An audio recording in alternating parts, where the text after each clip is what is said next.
Video کو like کر کے آگے شیئر ضرور کر دینا۔ ایک لکڑہارے کے ہاتھ لکڑیاں کاٹتے ہوئے سخت ہو گئے، اللہ کے رسول نے ان ہاتھوں کو چوم لیا۔ نماز کی اہمیت اپنی جگہ ہے، لیکن بحیثیت نمازی حضور نے کسی کے ہاتھ نہیں چومے، بحیثیت صائم روزے دار حضور نے کسی کے ہاتھ نہیں چومے، بحیثیت مجاہد حضور نے کسی مجاہد کے ہاتھ نہیں چومے، لیکن رزق حلال کمانے میں جس کے ہاتھ سخت ہو گئے تھے حضور علیہ السلام نے ان کے ہاتھوں کو چوم کر محبت کا اظہار فرمایا اور بتا دیا گیا جو ہاتھ حلال کمانے میں سخت ہو جاتے ہیں اللہ اس پر جہنم کی آگ کو حرام فرما دیتا ہے۔ اس لیے تجارت کو فروغ دو، لیکن آج کے لڑکے تو واٹس ایپ پہ لگے ہوئے ہیں، فیس بک پہ لگے ہوئے ہیں، موبائل پہ لگے ہوئے ہیں، لڑکیوں میں لگے ہوئے ہیں، برائیوں میں لگے ہوئے ہیں۔ کیسے تجارت کریں گے؟ ساری دنیا صبح اٹھتی ہے اور ہمارے جوان رات کے 3 بجے تک سوتے ہیں، اور 12 بجے 1 بجے جب ساری دنیا کا آدھا کام ہو چکا ہوتا ہے اس وقت وہ بیدار ہوتے ہیں۔ فضول نہ بنو، فالتو نہ بنو، تجارت کرو، تجارت میں برکت ہے۔ لوگ کہتے ہیں تجارت کیا کرے؟ میں نے کہا جب ملک شام کی منڈی میں صاحب معراج آمنہ کا لال بحیثیت تاجر کھڑے ہو سکتے ہیں تو ہماری کیا حیثیت ہے، ہماری کیا اوقات ہے؟ گھر پہ بیٹھ کر نرم گدوں پر بیکار نہ بنو، تجارت کرو۔ بلکہ اللہ کے رسول علیہ السلام نے فرمایا سچا تاجر انبیاء، صدیقین اور شہداء کے ساتھ جنت میں داخل کیا جائے گا۔ سچے تاجر کو نبیوں کے ساتھ جنت میں داخلے کی بشارت، اس لیے سچے تاجر بنو۔ اور ایک بات آپ سے کہتا ہوں، مال کماؤ لیکن حرام اور حلال میں تمیز کرو۔ یہ نہیں کہ جنگلی رمی سے بھی مال آ رہا ہے تو لے لو، جوے سے بھی آ رہا ہے تو لے لو، نہیں، جوا حرام ہے اور جوا تباہ ہوگا، جوا برباد ہوگا، سود ہلاک ہوگا، سود برباد ہوگا۔ اس لیے حلال ذریعے سے شارٹ ٹائم میں کروڑ پتی بننے کے چکر میں، ایزی منی کے چکر میں، راتوں رات کروڑ پتی بننے کے چکر میں اسلام سے ہٹ کر کوئی دوسرا راستہ اختیار نہ کرنا، ورنہ تباہ ہو جاؤ گے۔ حرام آتا نظر آتا ہے لیکن اس میں برکت نہیں ہوتی۔ کیا آپ نے بار بار نہیں سنا اللہ اکبر، سور کے کتنے بچے پیدا ہوتے ہیں، کتے کے کتنے بچے پیدا ہوتے ہیں، لیکن وہ حرام ہے، اس میں کوئی برکت نہیں۔ ہر دروازے پر نہ سور نظر آتا ہے، نہ ہر دروازے پہ کتا نظر آتا ہے، لیکن اللہ اکبر بکریاں حلال ہے، ہر سال کروڑوں اربوں خربوں کی تعداد میں ذبح ہوتی ہے، اس کے باوجود بھی ہر دروازے پر کم و بیش نظر آتی ہے۔ وجہ حلال ہے تو اللہ نے اس میں برکت عطا فرمائی ہے، اس لیے حلال کو لازم پکڑو۔ اللہ اکبر، پہلے نمبر پر تجارت، جلدی جلدی سے گفتگو اینڈ کی طرف جاتی ہے۔ دوسرے نمبر پر زراعت، اس لیے کہ اگر تجارت نہیں کر سکتے تو چلو کسان بن جاؤ، زراعت کا پیشہ اختیار کرو۔ ہمارے ابا جان حضرت آدم علیہ السلام نے زراعت کا پیشہ اختیار فرمایا۔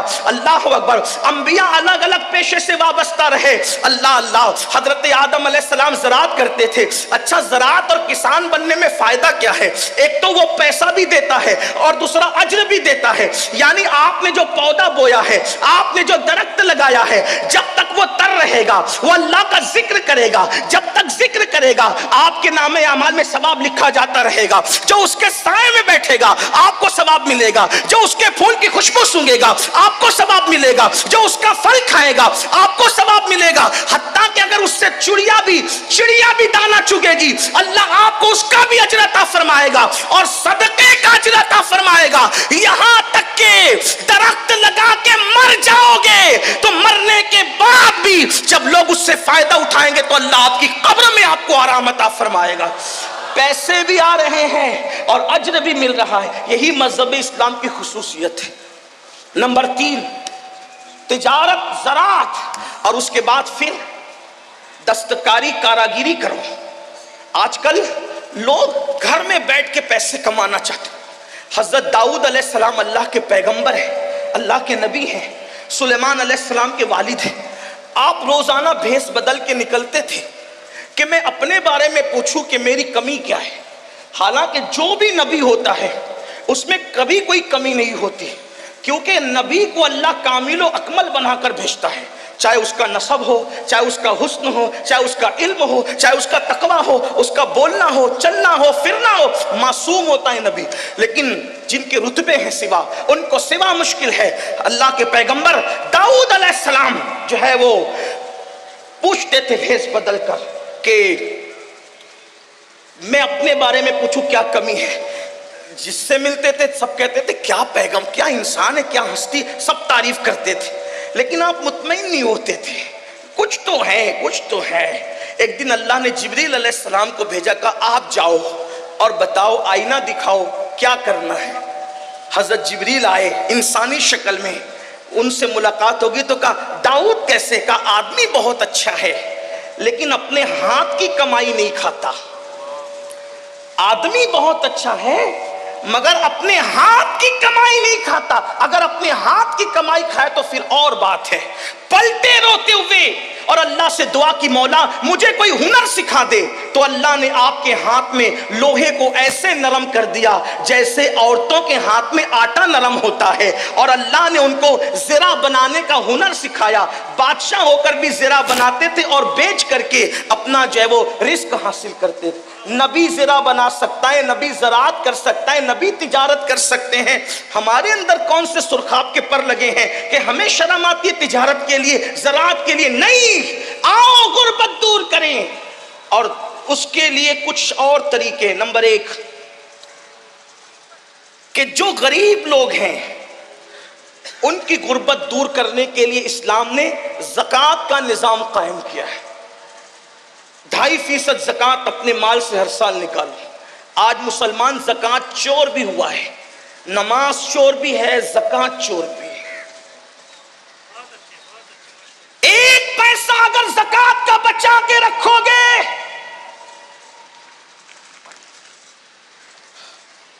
1 پیسہ اگر زکوٰۃ کا بچا کر رکھو گے تو وہ پیسہ آپ کے دوسرے اچھے پیسے کو بھی تباہ کرے گا۔ اور اگر زکوٰۃ دے دی، اللہ کے رسول علیہ السلام فرماتے ہیں جو اپنے مال کی پوری پوری زکوٰۃ ادا کرے، اللہ اس کے مال کو اپنے قلعے میں محفوظ کر لیتا ہے۔ مجھے بتاؤ، جس کا مال اللہ کے قلعے میں محفوظ ہو جائے پھر اس کے مال کو کون کیا کر سکتا ہے؟ لوگ کہتے ہیں میرا مال بیوپاری لے کر کے بھاگ گیا، ڈوب گیا، یہ ہوا وہ ہوا۔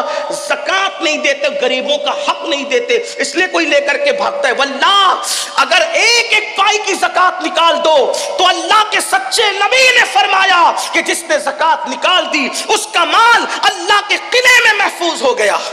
ایک بات۔ دوسری بات، جب زکوٰۃ نکالو تو زکوٰۃ کو کوئی سسٹم سے تقسیم کرو۔ کچھ لوگوں کو تو ہم نے 200 روپے تقسیم کرتے دیکھا، ٹھیک ہے اس پہ کوئی شرع کا حکم نہیں کہ تملیغ شرط ہے فقیر کے لیے، لیکن آپ سے پوچھتا ہوں کم سے کم ایسا ہو جائے، علماء کرام بیٹھے ہوئے صرف اپنی اصلاح کی خاطر مشورہ دے رہا ہوں، آپ کی مشورہ ہے میرا کہ اپنی زکوٰۃ کو 3 حصوں میں تقسیم کریں اگر ہو سکے تو۔ نمبر 1، ایک حصہ اپنے رشتہ داروں میں تقسیم کریں۔ نمبر 2، ایک حصہ عام مسلمانوں میں تقسیم کریں۔ اور نمبر 3، ایک حصہ مدارس دینیا میں تقسیم کریں۔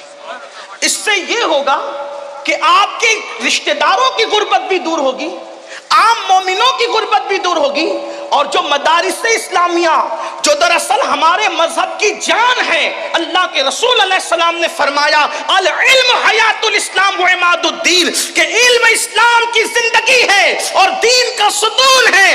جب تک کہ یہ مذہبی ادارے قائم ہیں انشاءاللہ ہمارا دین زندہ رہے گا۔ اس لیے ان کو بھی مضبوط کرنا ضروری ہے، لیکن اس کے لیے تھوڑی گزارش اتنی ہے کہ جہاں دے رہے ہیں وہاں آنکھ کھول کر کے دیکھو کہ کام ہو رہا ہے کہ نہیں ہو رہا ہے۔ اگر واقعی صحیح کام ہو رہا ہے، زمین پر ہے ادارہ تو ٹھیک ہے، اگر آسمانوں پر یا تصورات یا تخیلات میں ہے تو پھر آپ اس کے ذمہ دار ہیں۔ کچھ لوگوں کا حال یہ ہوتا ہے کام نہیں دیکھتے بلکہ جہاں نام ہوتا ہے وہاں دیکھتے ہیں، پھر چاہے وہ صحیح جگہ ہو چاہے غلط جگہ۔ اس میں بھی مجھے ایک بات یاد آتی ہے، دراصل پھر آپ کا بلکہ ہم بولنے والوں کا بھی کیا قصور۔ ایک شخص حضرت محبوب الہی کے پاس ہے، نظام الدین اولیاء، کہ حضور میری زکوٰۃ ہے اور آپ میرے مرشد ہیں، آپ نیک اللہ والے، جس کو چاہے دے دیں۔ لیکن وہ بھی اللہ والے تھے، وہاں لے کر کے جھولی میں ڈالنا تو تھا نہیں، انہوں نے ہاتھ میں لے لیا۔ فرمایا بیٹا خانقاہ کے سامنے جا، پہلا جو بندہ نظر آئے گا اس کو دے دینا۔ تو دے دیا۔ وہ محبوب الہی کے بڑے نیک اور متقی مرید تھے، تو دوسرے کو رشک آیا، ارے اس کی زکات تو بڑی صحیح جگہ گئی، تو دوسرا بھی لے کر کے آیا، بس سرکار میری بھی قبول کرے۔ میں جا پہلے خانقاہ کے دروازے پہ جو پہلے دکھے دے دینا۔ ایک شرابی ڈولتے ہوئے آ رہا تھا، حضرت کا حکم تھا، دے تو دیا، منہ اتار کے آیا، کہا سرکار اس کی ایسی جگہ میری ایسی جگہ۔ آپ نے مسکرا کے کہا بیٹا میرا قصور کیا ہے، جیسا مال تھا ویسے کے پاس پہنچ گیا۔ بس اپنی زکاتوں کا بھی یہی حال ہے، جیسے کماؤ گے ویسے جولی میں جائیں گے، اگر حلال کماؤ گے تو اچھے ہاتھوں میں پہنچے گی۔ یہ تو زکات کا معاملہ ہو گیا۔ اگر زکات کی وعید بھی بہت ہے نہیں دینے پر، میں اس پر بھی گفتگو نہیں کرتا، کیونکہ ابھی دو نکات پر اور گفتگو آپ سے کر سکتا ہے، کرنے کی شہادت حاصل کرنا ہے۔ میں جلدی سے چل رہا ہوں، حالانکہ اتنی جلدی سے چلنا میری اپنی ہی چاہے وہ یعنی کہ میرا اتنا علمی معیار بلند نہیں ہے کہ میں اتنی جلدی سے اپنی بات رکھوں، بلکہ میرا معاملہ آج اس وقت ایسا ہے جیسے کسان کا حال ہوتا ہے کہ وہ سورج دیکھ کر کے ہاتھ تیز کرتا ہے، ویسے میں بھی گھڑی پر توجہ کر کے اپنی بات تھوڑی سی تیز کرنا چاہتا ہوں، تاکہ اللہ کرے میرے دل کی بات کسی کے دل تک پہنچ جائے اور میرے لیے نجات کا سامان ہو جائے۔ حالانکہ یہاں تو ایک سے خطبہ مقررین شمس ملت علامہ شمس الدین جیسے اور حضرت علامہ اللہ بخش صاحب جیسے اور حضرت علامہ معین اعظمی صاحب جیسے ہمارے بڑے بھائی جناب بلبل باغ مدینہ قاری رضوان صاحب، علامہ عبدالرب صاحب، اور بھی ہمارے مولانا انصار صاحب، بڑے بڑے یہ شموس و اقمار ہے علوم و معارف کے، یہ یہاں جلوگر ہیں۔ ان کی موجودگی میں میرا بولنا ایسا ہی سورج کو چراغ نہیں، سورج کے سامنے اگربتی جلانے کے برابر ہے، لیکن میں بات جلدی سے پوری کرنا چاہ رہا ہوں۔ تو غربت کے لیے ایک تو زکوٰۃ ہو گئی، دوسری چیز آج مسلمانوں کی فکر یہ بن گئی کہ زکوٰۃ ہی میں سب نپٹانا چاہتے ہیں 2.5% میں، اس کے لیے بھی زکوٰۃ لے لو، اس کے لیے بھی زکوٰۃ لے لو، اس کے لیے بھی للہ رقم بھی تو نکالو، صدقہ نفلی صدقہ بھی تو نکالو۔ حدیث پاک میں آتا ہے تمہارا نفلی صدقہ جب تم کسی کو دیتے ہو، نفلی زکوٰۃ تو مستحقی کو دی جائے گی ورنہ ادا نہیں ہوگی، لیکن نفلی صدقہ سب کو دیا جا سکتا ہے۔ جب ہم نفلی صدقہ دیتے تو اس کی فضیلت یہ ہے کہ جس کو نفلی صدقہ دیتے ہو اس کے ہاتھ میں بعد میں آتا ہے، پہلے وہ اللہ کے دست قدرت میں پہنچتا ہے۔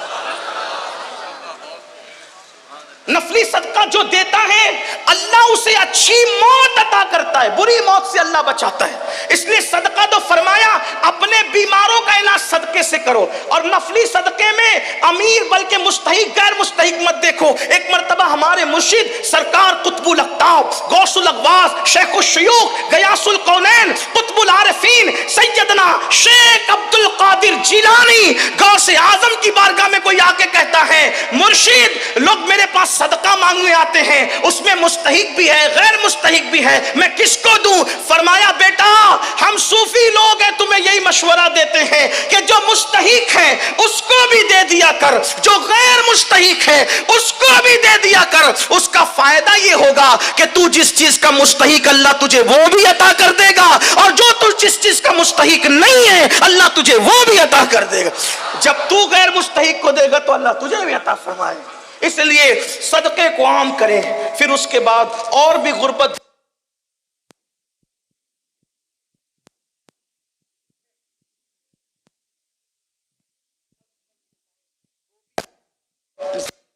خربوں میں نکلے گی، خربوں میں، لیکن بس صحیح تقسیم کی ضرورت ہے۔ خدا کرے اللہ ہماری قوم کو شعور دے۔ دوسرا مسئلہ ہے جہالت۔ جہالت ہر برائی کی جڑ۔ جاہل جو کرے گا اس کی توقع آپ کسی سے نہیں رکھ سکتے۔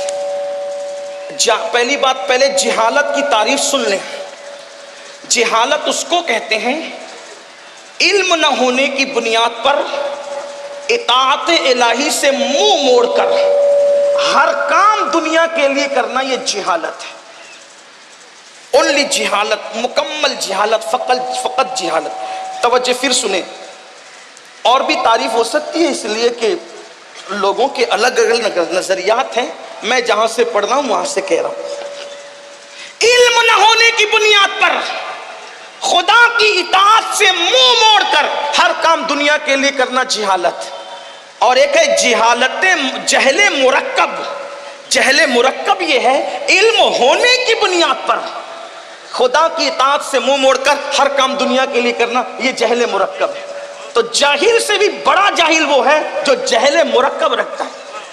لیکن آپ سے کہنا چاہتا ہوں، اسلام ہر جہالت کو مٹانے کے لیے آیا ہے، اس لیے ہم علم کی طرف توجہ کریں۔ آج دیکھیں، نماز پڑھنا نہیں آتی، جہالت، وضو کرنا نہیں آتا، جہالت، نماز جمعہ کے مسائل نہیں معلوم، جہالت، حج کے مسائل نہیں معلوم، جہالت، ماں باپ کی نافرمانی نہیں معلوم، جہالت، عورتوں پہ پاپ کی نظر، جہالت، زنا، شراب، یہ سب گندگی جو پھیلی، جہالت، قتل غارت گری، جہالت، یہ سب جہالت کے مسائل ہیں۔ آئیے جہالت کو دور کریں اور جہالت کا خاتمہ کریں۔ مسلمانوں سے میری اتنی گزارش ہے، اپنی دولت کا، دولت مند لوگ اپنی دولت کا صحیح استعمال کریں۔